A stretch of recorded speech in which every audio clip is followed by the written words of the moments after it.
ಮಾತನಾಡಿ ಪಟ್ಟಣ ಪಂಚಾಯಿತಿ ಕಾರ್ಯಾಲಯದಲ್ಲಿ ನಡೆದ ಪೌರ ಕಾರ್ಮಿಕರ ದಿನಾಚರಣೆಯಲ್ಲಿ ಪೌರ ಕಾರ್ಮಿಕರು ಆರೋಗ್ಯದ ಬಗ್ಗೆ ವಿಶೇಷ ಆದ್ಯತೆ ನೀಡಬೇಕು. ಪೌರ ಕಾರ್ಮಿಕರಿಗೆ ವಸತಿ ಸೌಲಭ್ಯ ಕಲ್ಪಿಸಿಕೊಡಬೇಕು. ಪೌರ ಕಾರ್ಮಿಕರ ಮಕ್ಕಳಿಗೆ ಉತ್ತಮ ಗುಣಮಟ್ಟದ ಶಿಕ್ಷಣ ದೊರಕುವಂತಾಗಬೇಕು ಎಂದು ಪಟ್ಟಣ ಪಂಚಾಯಿತಿ ಅಧ್ಯಕ್ಷೆ ಮಂಜುಳಾ ಶ್ರೀಕಾಂತ್ ಹೇಳಿದ್ದಾರೆ. ನಂತರ ಮಾತನಾಡಿದ ಅವರು, ಪೌರ ಕಾರ್ಮಿಕರು ಆರೋಗ್ಯವಾಗಿದ್ರೆ ಪಟ್ಟಣ ಆರೋಗ್ಯದಿಂದ ಇದ್ದಂತೆ. ಮಳೆ, ಚಳಿ, ಬಿಸಿಲು ಎನ್ನದೆ ಹಗಲಿರುಳು ತಮ್ಮ ತಮ್ಮ ಕೆಲಸಗಳನ್ನು ಪೂರ್ಣಗೊಳಿಸುವ ಕಾಯಕ ಯೋಗಿಗಳು ಎಂದರೆ ತಪ್ಪಾಗಲಾರದು. ಕೊರೋನಾದಂತಹ ಮಹಾಮಾರಿ ಸಂದರ್ಭದಲ್ಲಿ ಪೌರ ಕಾರ್ಮಿಕರು ತಮ್ಮ ಪ್ರಾಣವನ್ನ ಪಣಕ್ಕಿಟ್ಟು ಕೆಲಸ ಮಾಡಿದ್ದಾರೆ ಎಂದು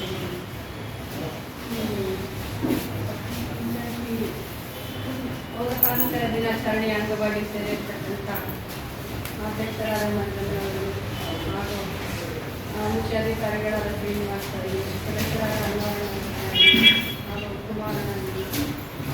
ಪಟ್ಟಣ ಪಂಚಾಯತಿಯ ಸಿಬ್ಬಂದಿ ವರ್ಗದವರು, ಎಲ್ಲ ಕಾರ್ಮಿಕರಿಗೆ, ಮಾಧ್ಯಮದವರು, ಆಸ್ಪತ್ರೆ ವರ್ಗದವರು ಎಲ್ಲರಿಗೆ ನಮಸ್ಕಾರಗಳನ್ನು ಬಯಸುತ್ತಾರೆ.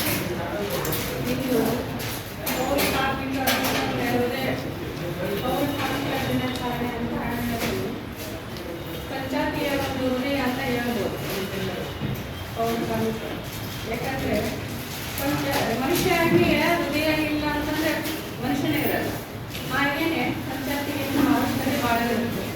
ಅದಕ್ಕಾಗಿ ಪಂಚಾಯತ್ ಅಂತ ಹೇಳೋದು ಕಟ್ಟುನಿಟ್ಟಿನ ಶಿಸ್ತನ್ನು, ರೋಡು, ಚರಂಡಿ ಅವನ್ನೆಲ್ಲ ನೀಟಾಗಿ ಇಟ್ಕೊಂಡು ಪಟ್ಟಣದ ಸೌಂದರ್ಯವನ್ನು ಕಾಪಾಡ್ತೀವಿ. ಅದರಂತೆ ನಿಮಗೆ ಆರೋಗ್ಯದಲ್ಲಿ ನಿಮಗೆ ನಮ್ಮ ಮನೆಯಲ್ಲಿ ಇಟ್ಕೊಂಡೇ ನಮಗೆ ಚಳಿ ಜ್ವರ ಸುತ್ತಂತೀವಿ. ಅದರಂತೆ ನೀವು ಅವನ್ನೆಲ್ಲ ಲೆಕ್ಕಿಸಿದರೆ ನೀಟಾಗಿ ಅಚ್ಚುಕಟ್ಟಾಗಿ ನಿಮ್ಮ ಕೆಲಸವನ್ನು ನೀವು ಜವಾಬ್ದಾರಿಯಿಂದ ಮಾಡ್ತೀರಾ. ಅದಕ್ಕೆ ನೀವು ಕೆಲಸಬೇಕು.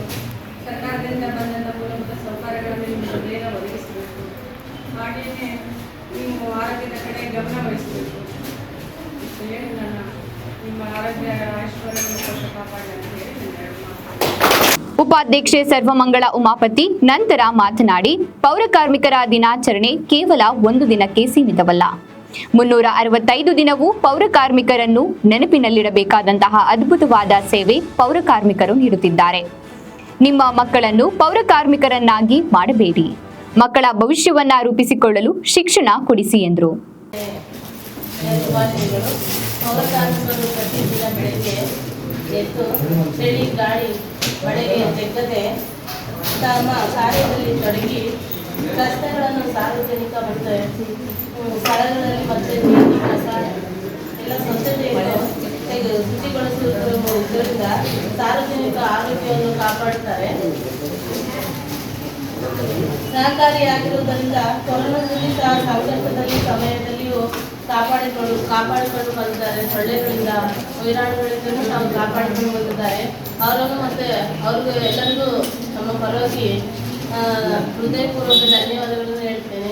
ಮತ್ತೆ ಎಲ್ಲ ಚಳಿ, ಗಾಳಿ ಬಗ್ಗದೆ ಯಾವ ರೀತಿ ಕೆಲಸಗಳನ್ನು ಊರನ್ನು ಯಾವ ರೀತಿ ಸ್ವಚ್ಛತೆಯನ್ನು ಕಾಪಾಡುತ್ತೀರೋ, ಯಾವ ರೀತಿ ಸ್ವಚ್ಛತೆಯನ್ನು ಶುಚಿಗೊಳಿಸ್ತೀರೋ, ಅದೇ ರೀತಿ ಅವರ ಆರೋಗ್ಯದ ಕಡೆಗೂ ಸಹ ಗಮನ ಕೊಡ್ರಿ. ಅವರ ಆರೋಗ್ಯದಲ್ಲಿ ನೀವು ಶುಚಿಯಾಗಿ ಇಟ್ಟುಕೊಡ್ರಿ. ಶೂಗಳು, ಕಾಲಿಗೆ, ಕೈಗೆ ಕವಚಗಳನ್ನು, ಮೂಗಿಗೆ ಮಾಸ್ಕನ್ನು ಹಾಕಿಕೊಂಡು ಅವರು ಆರೋಗ್ಯಗಳಿಗೆ ಹೆಚ್ಚಿನ ಗಮನವನ್ನು ಕೊಡಲಿ ಅಂತ ಹೇಳಿ 2 ಮಾತುಗಳನ್ನು ಮುಗಿಸಿದ್ದೇನೆ. 9ನೇ ವಾರ್ಡ್ ಪಟ್ಟಣ ಪಂಚಾಯಿತಿ ಸದಸ್ಯ ಜೆ.ಆರ್. ರವಿಕುಮಾರ್ ಮತ್ತು ಸೈಯದ್ ಅನ್ವರ್ ಮಾತನಾಡಿದರು. ಹಾಗೂ ಮುಖ್ಯಾಧಿಕಾರಿಗಳಂತ ಶ್ರೀನಿವಾಸ ಸರ್ ಅವರೇ ಹಾಗೂ ನಮ್ಮ ಸದಸ್ಯರಂತ ಅನ್ವರ್ ಸರ್ ಅವರೇ, ಆಮೇಲೆ ಪೌರ ಕಾರ್ಮಿಕರು, ಆಮೇಲೆ ವಾಟರ್ ಮ್ಯಾನ್ಗಳು, ಇಲ್ಲಿ ಬಂದಿರತಕ್ಕಂಥ ಎಲ್ಲ ಮಾಧ್ಯಮ ಮಿತ್ರರೇ, ಪತ್ರಿಕಾಕರ್ತರು. ಈಗ ನಾನು ಹೇಳ್ತಕ್ಕಂಥದ್ದು ಏನಂದ್ರೆ, ಪೌರ ಕಾರ್ಮಿಕರು ಮೂಲದ ನಮಗೆ ಪಟ್ಟಣ ಪಂಚಾಯತಿಗೆ ಕೇಂದ್ರ ಬಿಂದು ಇದ್ದಂಗೆ. ಸ್ವಚ್ಛತೆ, ಆರೋಗ್ಯವೇ ಭಾಗ್ಯ ಅಂತ ಹೇಳ್ತಾ ಇದ್ದೀವಿ. ಈಗ ನಾಯಕನಹಟ್ಟಿ ಒಂದು ಪಟ್ಟಣ ಗ್ರಾಮ 16 ವಾರ್ಡಲ್ಲೂ ಸ್ವಚ್ಛತೆ ಕಾಪಾಡಕ್ಕೆ ಮೂಲ ಕಾರಣೀಭೂತರಾದ್ರು ನೀವೇ. ಏನು 19 ಜನ ಇದ್ದೀರಾ, ಅದ್ರ ಜೊತೆಗೆ ವಾಟರ್ ಮ್ಯಾನ್ ಇದ್ದೀರಾ. ನಿಮ್ಮ ಸೇವೆ ಗಣನೀಯವಾಗಿ ಶ್ಲಾಘನೆ ಮಾಡ್ತಕ್ಕಂಥದ್ದು. ಲಾಸ್ಟ್ 2016ನೇ ಇಸ್ವಿಯಲ್ಲಿ ಅಲ್ಲಿವರೆಗೂ ನೀವು ಕಾಯಂ ನೌಕರರಾಗಿರಲಿಲ್ಲ.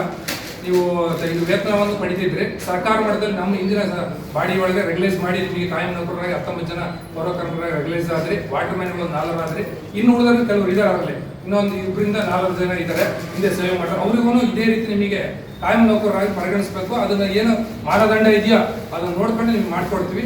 ಆಮೇಲೆ ನಿಮಗೆ ಆರೋಗ್ಯ ಮುಖ್ಯ, ಆರೋಗ್ಯ ತಪಾಸಣೆ ಆಗಬೇಕು. 3 ತಿಂಗಳಿಗೋ 6 ತಿಂಗಳಿಗೋ, ಯಾಕಂದ್ರೆ ಯಾರು ಮಾಡ್ಲಿದ್ದಂತ ಕೆಲಸ ನೀವು ಮಾಡ್ತೀರಾ. ನಿಮಗೆ ಈಗ ಯಾರೇ ಮಾಡುವ ನಿಮ್ಮ ಕೆಲಸ ಯಾರು ಮಾಡೋಕ್ಕಾಗಲ್ಲ. ಈ ಶುಚಿತ್ವ ಕಾಪಾಡ್ತೀರಾ, ಚರಂಡಿ ಕ್ಲೀನ್ ಮಾಡ್ತೀರಾ, ಊರಿನ ಎಲ್ಲಾ ತ್ಯಾಜ್ಯ ವಸ್ತುಗಳನ್ನ ವಿಲೇವಾರಿ ಮಾಡ್ತೀರಾ, ಹಸಿ ಕಸ ಒಣ ಕಸ ಬೇರೆ ರೀತಿಯಲ್ಲಿ ಇದನ್ನ ಯಾರು ಮಾಡ್ತಕ್ಕಂಥ ಕೆಲಸ ನೀವು ಮಾಡ್ತೀರಾ. ನಿಮ್ಮ ಆರೋಗ್ಯನೇ ಇಂಪಾರ್ಟೆಂಟ್. ನೀವು ಇದನ್ನೆಲ್ಲ ಮಾಡಿ ಮನೆಗೆ ಹೋಗ್ತೀರಾ, ಸಾಂಕ್ರಾಮಿಕ ರೋಗಗಳು ಹರಡ್ತಾರೆ.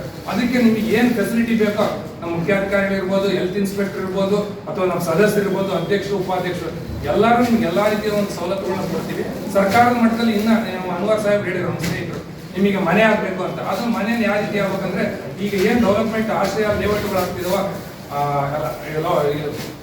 ಲೇಔಟ್ಗಳಾಗ್ತಿದೋ ಅದರಲ್ಲಿ ನಿಮಗೆ ಇಷ್ಟು ಅಂತ ನಿರ್ಧಾರ ಮಾಡ್ತಾರೆ.